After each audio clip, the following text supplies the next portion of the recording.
sci-fi, horror, fantasy, absurdism in the extreme. It's all available here in the Tales from the Omni Vault book series.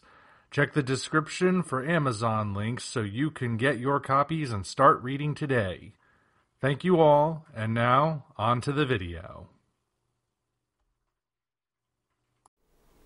Hello, ladies and gentlemen. I am the Omni Viewer, and a subject has come up recently that has certainly got a lot of people talking, and I figured I may as well share my 2 cents about it. As you may have heard, stuff is gearing up for the release of the Max original series, The Penguin, which is spun off from Matt Reeves' Batman. And of course, that's going to be setting the stage for the sequel, currently entitled The Batman 2. We don't know what the official title will be just yet. But with all of that, we've gotten some statements about the direction that the Matt Reeves Batman series is going to go. And of course, it's separate from what James Gunn is going to be doing with the DC universe, which is going to have its own version of Batman that's existing alongside all the other DC characters. But this is going to be and remain its own thing. So, the statement made that we know for certain is that Matt Reeves said he doesn't intend for this series to ever get too fantastical. He said, I believe, and I'm paraphrasing here, they can go a certain degree of fantastical, but he's never going to go full fantastical with these movies.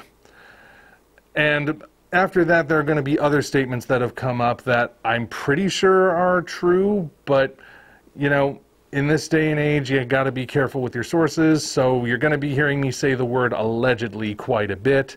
And if you don't hear me say it, just bear in mind I probably meant to. But this is an off-the-cuff video, sometimes I miss words. Anyway, the statement as it exists, that they'll go a certain degree of fantastical but not go all the way fantastical, has a lot of people thinking that he's just not going to go fantastical at all. And that this is just going to be another example of the Dark Knight trilogy all over again. Not that people have soured to the Dark Knight trilogy or are calling it bad or anything. People still really love those movies. I think what people are just feeling is that we got our grounded and realistic Batman already. Nolan did that pretty much and did it really, really well as far as the majority of the world is concerned. So why do that again when you could do something that's more like the comics? Now, I want to give him the benefit of the doubt here. The statement, as it literally exists, does imply that he's willing to go a certain degree of fantastical. That's exactly what he says, right? Now, in all likelihood, he was saying this in response to how Batman the Caped Crusader recently dropped on Amazon. And while it also remains fairly grounded-ish for the most part, it strays a little bit into more sci-fi territory at times, but then there are some episodes that just go into full-blown supernatural territory, like the one with Gentleman Ghost or Nocturna. And Matt Reeves is a producer on that. You can see certain influences from the movie on that cartoon, but I guess in response to that and how well the cartoon's been received, well, for the most part, it hasn't exactly been a runaway hit like other Batman works have been. But, you know, people are at least saying it's okay. So I think it's in response to that and how he's saying, don't expect to see characters like Gentleman Ghost or Nocturna in the series, in the live-action Batman and Penguin universe, whatever it's being called. I think it was like the Epic Crime Saga or something. It doesn't matter. So I think he's saying don't expect that, but we might be able to expect something skewing in a more sci-fi direction, perhaps. For example, a lot of rumors have been abounding since the sequel was announced that there are 2 potential villains they're going with. Rather than immediately bringing back the Riddler and teaming him up with the Joker like they teased at the end of the first movie, the 2 villains who have been rumored the most for this movie, for the sequel, are either Clayface or Mr. Freeze. Clayface, now, Clayface has gone through different interpretations over the years. Currently, everybody knows him as a huge mud monster that can take any form he wants. The earliest version of him, though, which is the one that turned up in Cape Crusader, just had a really malleable face that he was able to mold to look like anyone else, which is something that was lifted straight from a pre-existing pulp character called the Avenger. Guess what other comic book company stole from him? But that's beside the point. So you could potentially see that in the movie, if that's what they wanted to do. And as for Mr. Freeze, I mean, Mr. Freeze is definitely a more sci-fi character, you can't deny that. But the way I saw it, that first movie, The Batman, while very grounded, it felt like it had enough pulpiness to it that perhaps it could go in a direction where eventually they could bring in a character like Mr. Freeze, and I believe it. I mean, they might have to work up to it a little, show a more gradual technological escalation within this universe, but maybe they could have done it. Based on other alleged quotes from Reeves, however, I'm not so sure anymore. The question comes up, of course, when people are saying that they're going to aim for a certain degree of realism. Naturally, people are going to wonder, where do you set the bar for realism in this reality? So, I did a whole video about how you apply realism to something like the Monsterverse, of course, a few years back. But where does that line go here? Obviously, the Dark Knight trilogy was billing itself mostly on the idea that it was grounded and realistic. Taking a few liberties here or there, like that microwave device in Batman Begins that vaporizes water at a great distance and yet somehow doesn't vaporize the water comprising 80% of the human bodies that are standing right next to it. Okay, clearly a liberty was taken there. Or the idea of Bane having a mask that he's always wearing that's pumping him full of laughing gas so he doesn't feel pain. He should be tripping, but somehow he's not. We just kind of nod along and go, okay, that's the comic book part kicking in, but otherwise, this all seems like it could happen in the real world.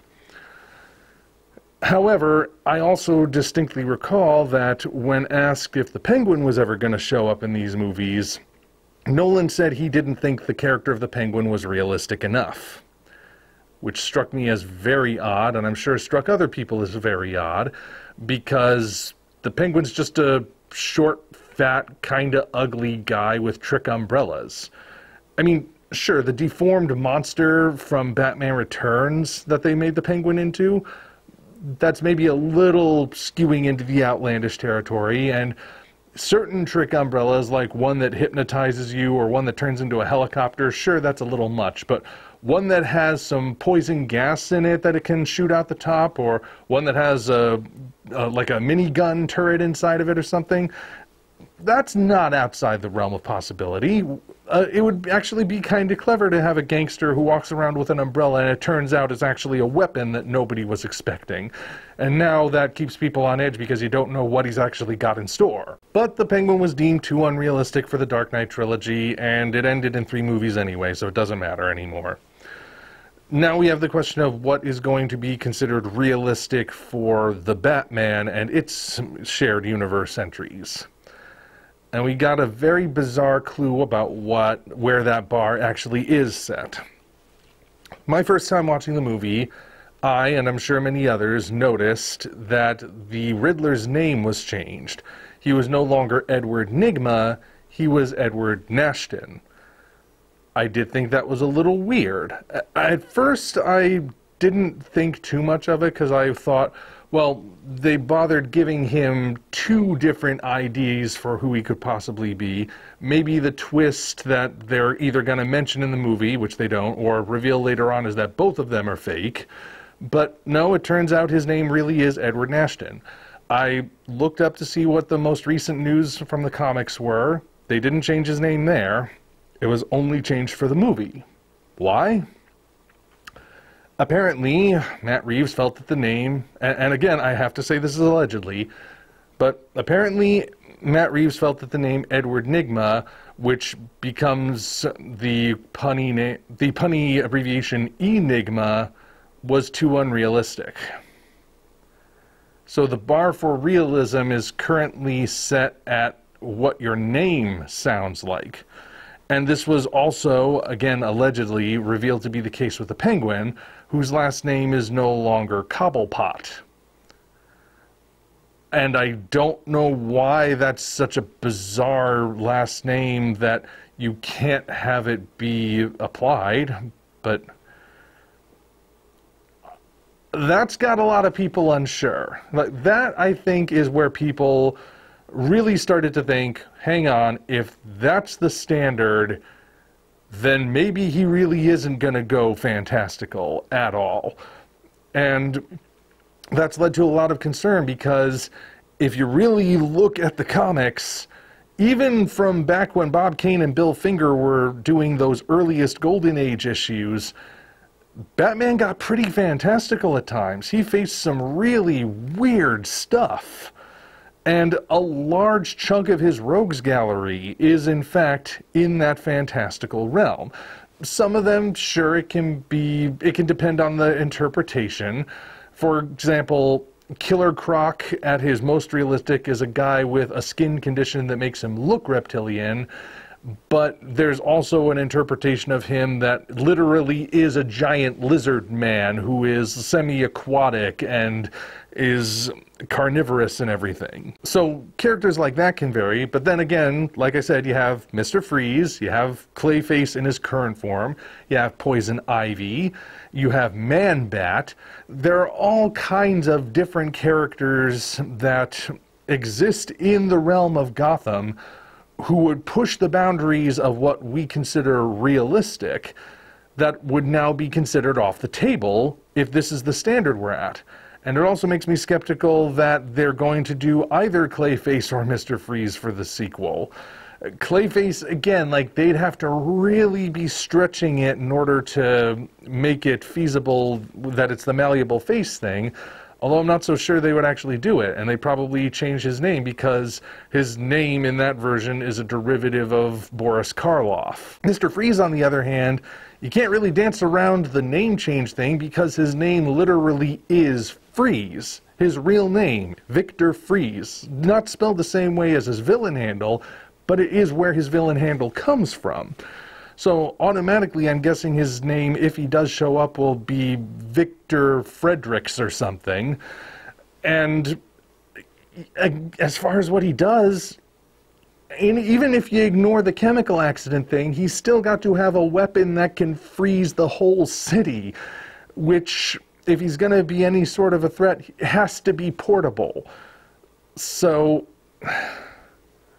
yeah, I'm no longer seeing how that can possibly be the case, how he could actually fit into the movies, given that the standard for realism is set in a place where they're going to literally change the character's name if it sounds too silly.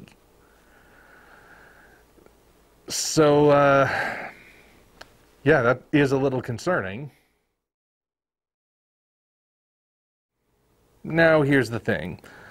Fans who have been saying they're no longer quite sure about the direction these movies are going are getting some pushback from people who are saying stuff like, you gotta respect the director's vision, or there's room for realistic interpretations and fantastic interpretations, just let this be the realistic one. All things like that. Some even saying that if you knew what the comics were like, you wouldn't be complaining, but like I said, the comics get really fantastical. Now, it does kind of boil down to the idea of people lashing back against what they perceive as fanboy entitlement. But then again, some of the people who are considered publicly the poster boys for fanboy entitlement and pushback and whatnot actually really like the Batman, that first movie. I enjoy it too, but I'm also concerned about this, and I think I can articulate what's actually being said here. The issue is not that people are being entitled. It's more what it means for what Matt Reeves is doing. by telling us what his intention is and then showing us where the bar is set for us to conclude for ourselves what based on that is going to make it through and what isn't. What he's basically doing is unnecessarily limiting himself. He's basically saying that I'm going to maintain this level, and anything that rises above that level and brings us beyond the point where I have set the bar is not going to be permitted. We're just going to ignore it, or if we do bring it in, we're going to change it and bring it down to the point where it is on that level. But why? Why would you limit yourself like that? Even if the Dark Knight trilogy had never existed and never provided a template for what dark and gritty realistic Batman would look like, why do that all the same? Part of the appeal of Batman is that he can go in that fantastic route. Again, Batman's derived from pulp characters and stories like the Shadow and the Spider in particular, where things could be grounded, sure, but things could also get really wild.